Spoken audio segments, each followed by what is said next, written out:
Before I start, I just want to tell you that this is not a story about sports. It was inspired by watching the LA Dodgers World Series parade, and I am going to talk about baseball, but it's not a sports story. It's a story about my dad and the Texas Rangers. There are sports in it, but I promise, my dad was a Texas Rangers fan before I was born. They were his team, then they were our team. Now they're just my team. They were bad mostly, but we loved them. It's a story about love. We love the Rangers like parents love a kid who just seems to stumble through life. They were like that good friend who can never seem to find love, because neither love nor baseball are easy.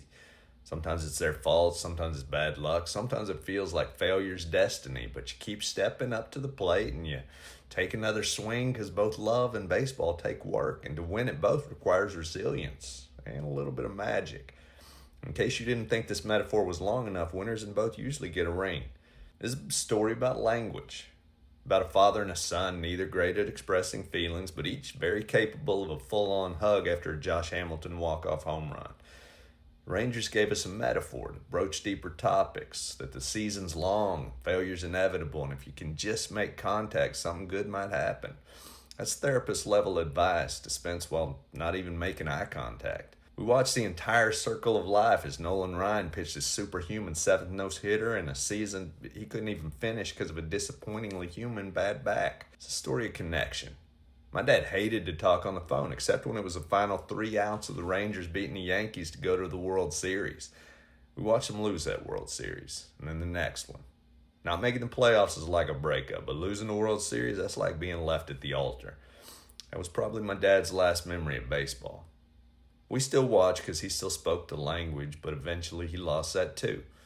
Then he lost the ability to speak and to feed himself. And I still watch the Rangers on TV, but when I was in town, I spent my time with him, feeding him and helping him drink. Then they started winning, and that was magical for me. They won undefeated on the road in the playoffs, and they won it all, and I had no one to call. But I wanted to share it with a man who shared them with me. So the next year, I went on a road trip to all the stadiums they won in. I went with fellow comics and friends. I had a good time. I bought souvenir cups, and the Rangers lost a lot, just like the old days. Then I went and fed him his food and gave him his drink, but this time it was out of a bunch of souvenir cups his goofy son had collected to share with him. That was one of the last times I ever saw my dad. I gave him a bear hug before I walked off. Congrats to the LA Dodgers, this year's 2023 Rangers, because you made a lot of people happy. And some, I bet, were for reasons that weren't about sports.